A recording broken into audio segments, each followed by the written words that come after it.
In last lecture, you studied about the introduction of rheology, various terms that we use in it, and different factors that affect the viscosity of the fluid. So as I already told you that if you change the conditions, like if you are changing shearing stress or you are changing the rate of shear, according to that the behavior of fluid also changes, or you can say their flow also changes. So depending on that, which type of flow that fluid shows, we can classify these into different types. So in today's session, we are going to continue it with the type of flow.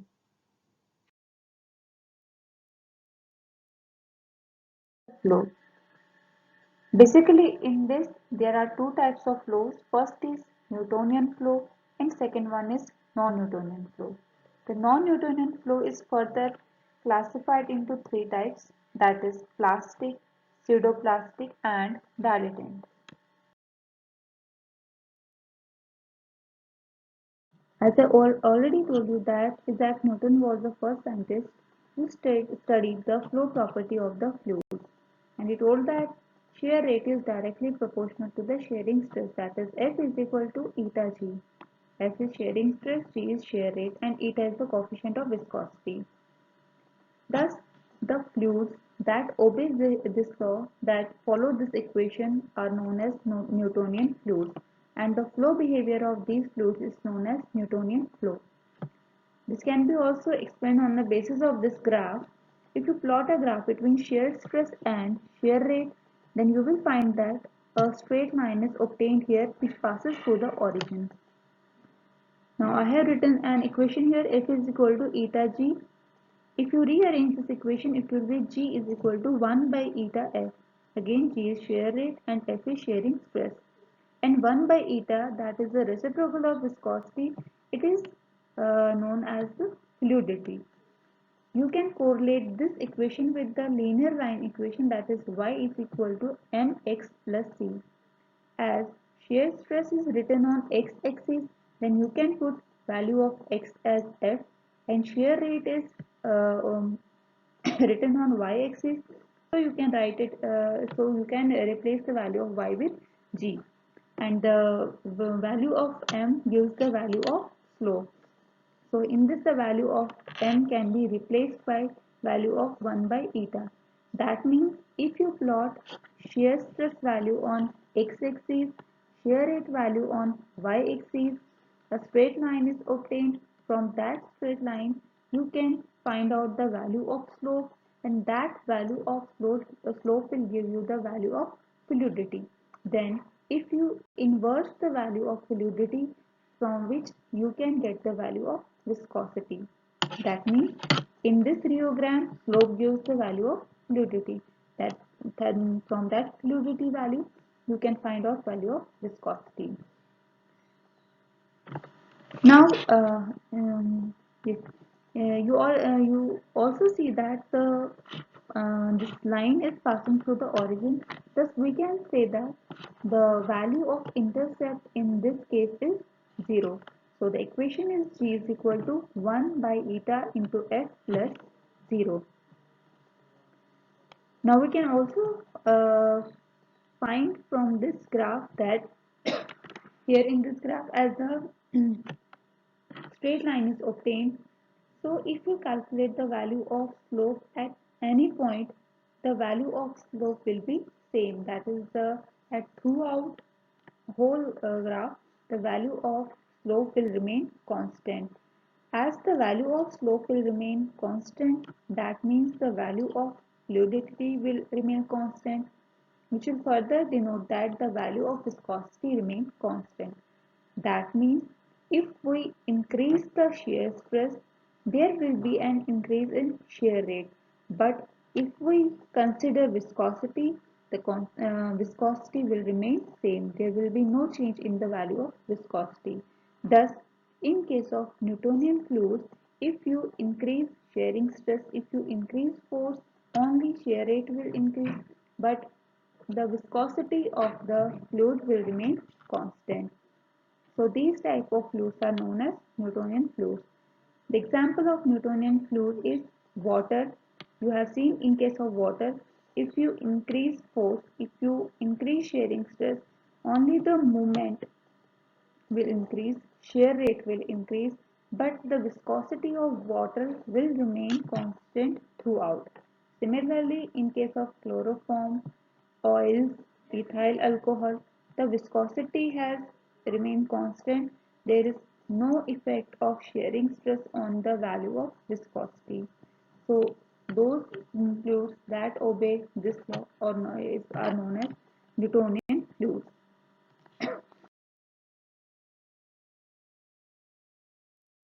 Flow. A non-Newtonian flow is defined as one for which the relation between F and G is not linear. That means in which the shearing stress is not proportional to the shear rate. In other words, when the shear rate is varied, the shear stress is not varied in the same proportion. The viscosity of such a system thus varies as the shearing stress varies. That means, as I told you, that shearing stress is not directly proportional to the shear rate. And in this case, if you change the shearing stress, if you apply a shearing stress, then the viscosity of these fluids will also vary. As in case of Newtonian fluid, there was constant value of viscosity. There was no change in viscosity on application of shearing stress. But in case of non-Newtonian fluids, if you apply a force, then there will occur a change in the viscosity value. That is, the viscosity value is not constant in case of these type of fluids. It can be seen in liquids and in solid heterogeneous dispersions such as emulsions, suspensions, colloids, and ointments.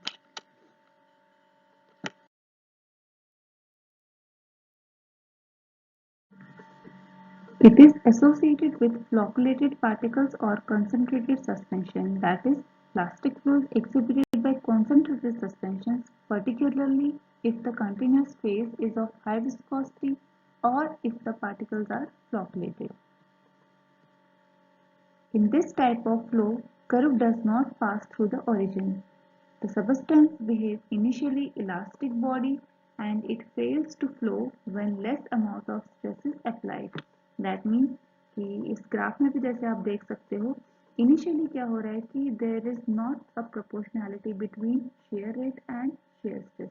जैसे कि आप देख सकते हैं यहाँ पे कि initially क्या है, जो आपकी शेयर रेट की वैल्यू है वो लेस है, बट शेयर स्ट्रेस की वैल्यू जो है वो इंक्रीज हो रही है. अगर हम न्यूटन का लॉ देखें तो न्यूटन के लॉ के अकॉर्डिंग क्या होगा कि जितना ज़्यादा आपका शेयर रेट होगा तो उसके लिए आपको उतना ही ज़्यादा शेयरिंग स्ट्रेस, उतना ही ज़्यादा फोर्स आपको अप्लाई करना पड़ेगा ताकि वो बॉडी जो है आपकी या जो भी फ्लूइड है मॉलिक्यूल जो है वो मूव हो. बट इस केस में क्या हो रहा है कि अब यहाँ पे इनिशियली शेयर रेट की वैल्यू कम है, तो अकॉर्डिंग टू न्यूटन्स लॉ आपका क्या होना चाहिए था कि आपको कम ही शेयरिंग स्ट्रेस चाहिए था, आपको कम ही फोर्स चाहिए था ताकि वो मोशन में आ जाए फ्लूइड. बट आप क्या कर रहे हो यहाँ पे, उसमें शेयरिंग स्ट्रेस की वैल्यू जो है वो इंक्रीज हो रही है. मीन्स कि जितना आप शेयरिंग स्ट्रेस इंक्रीज कर रहे हो उसके अकॉर्डिंगली आपका शेयर रेट जो है वो इंक्रीज नहीं है. तो उस पॉइंट पे क्या होगा, जो वो फ्लूइड होगा that will behave like an elastic body. Then उसके बाद क्या होगा, उस नॉन लीनियर कर्व के बाद अगर आप देख सकते हैं there is a linear curve. तो मीन्स कि अब उस पॉइंट के बाद क्या हुआ है, जहाँ पे लिनियरिटी आई है वहाँ पे एक डायरेक्ट प्रोपोर्शनैलिटी सेटअप हुई है between shear rate and shear stress. उस पॉइंट के बाद क्या हुआ कि उसके बाद जैसे जैसे आपका शेयर रेट इंक्रीज होता गया है तो उसके अकॉर्डिंगली आपका शेयर स्ट्रेस जो आपको फोर्स देना पड़ रहा है वो उसी के अकॉर्डिंगली इंक्रीज हो रहा है. और उस पॉइंट पे जहाँ पे ये ग्राफ में लिनियरिटी है तब वो एक बिहेव कर रहा है जिस तरह से न्यूटन फ्लूइड्स बिहेव करते हैं, उसी तरह से ये जो प्लास्टिक फ्लूइड है वो भी बिहेव करता है लाइक अ न्यूटोनियन फ्लूइड की तरह. जैसे you can also see this in this picture. Suppose you have a tube containing a product. Now what you have to do, you have to extrude out this material from the tube. Now initially what you do, आप less amount of weight जो है उसके ऊपर place करते हो, means कि आप उस पर लेस शेयरिंग स्ट्रेस अप्लाई कर रहे हो, आप उसको लेस फोर्स प्रोवाइड कर रहे हो, तो that force is not sufficient कि आपका जो मटेरियल है that will extrude out. Then what will you do, आप इंक्रीज करोगे वेट को, दैट मीन्स कि you are increasing the weight, you are increasing the shearing stress, that means you are increasing the force to extrude out that material, after which the material will be extruded out.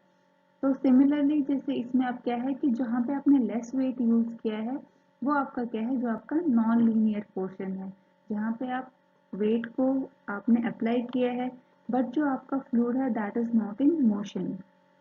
Then उसके बाद जब आप further sharing stress apply कर रहे हो तो yield value के बाद क्या हुआ है, उस पॉइंट पे उस फोर्स पे जो आपका मटेरियल है उसमें फ्लोएबिलिटी जो है वो आ गई है, वो then material is extruded out from that material, and after which जैसे जैसे आप वेट इंक्रीज करते जाओगे, आप फोर्स इंक्रीज करते जाओगे, तो फ्लो भी उसका वैसे ही इंक्रीज होता जाएगा।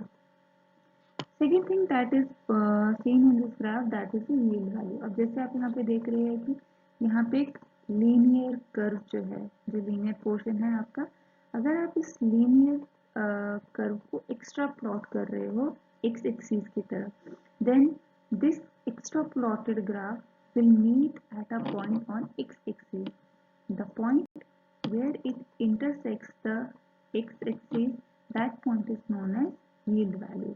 Okay, now you can say that before this yield value the fluid was acting as an elastic body, but when that yield value attained, after that yield value the fluid shows to behave like a Newtonian fluid. The same thing is here, as increase the stress leads to nonlinear increase in shear plane, but after that curve is linear, जो मैंने आपको अभी बताया, and the linear portion extraplotted intersects the x-axis at the point called as yield value. So plastic flow shows Newtonian flow above the yield value, and the curve represents plastic flow. And such materials are called Bingham bodies. तो जो भी ये plastic fluids होते हैं इन type की के material को हम क्या कहते हैं, Bingham bodies. Bingham was named after the scientist who studied this plastic fluid. Then Bingham bodies does not flow until the shearing stress is corresponding to yield value exceeded.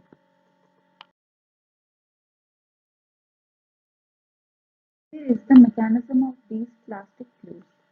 Plastic flow is explained by flocculated particles in concentrated suspensions, ointments, paste and gels.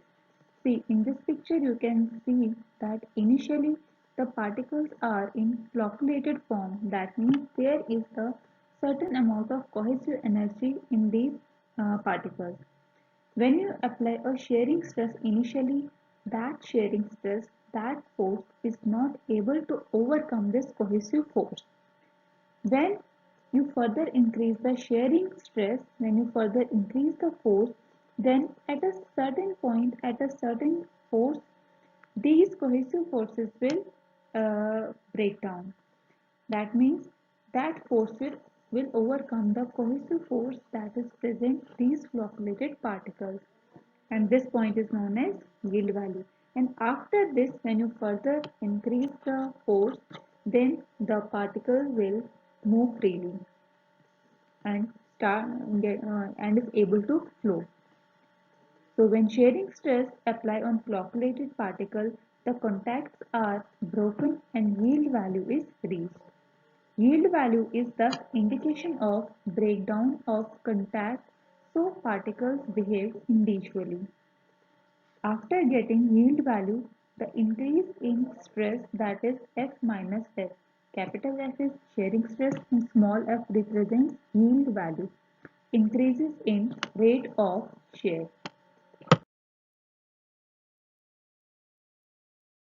That's plastic flow is U minus F upon G. Here, as I already told you, F is shearing stress, G is shear rate and small f is yield value. And U here represents the plastic viscosity, whereas in case of Newtonian fluids, There we use symbol eta that represents that viscosity. And the examples of plastic fluids are suspension of zinc oxide in mineral oil, certain paints, butter, ointment. One of the example we have seen is this ketchup or sauce. You must have seen that when you invert a sauce bottle, then it's not able to flow down. But when you apply a force, when you shake it, that means you are applying some force. After that, the sauce or ketchup come out from the bottle. That is just because that when you apply that force, the viscosity of that material decreases, due to which their flowability increases.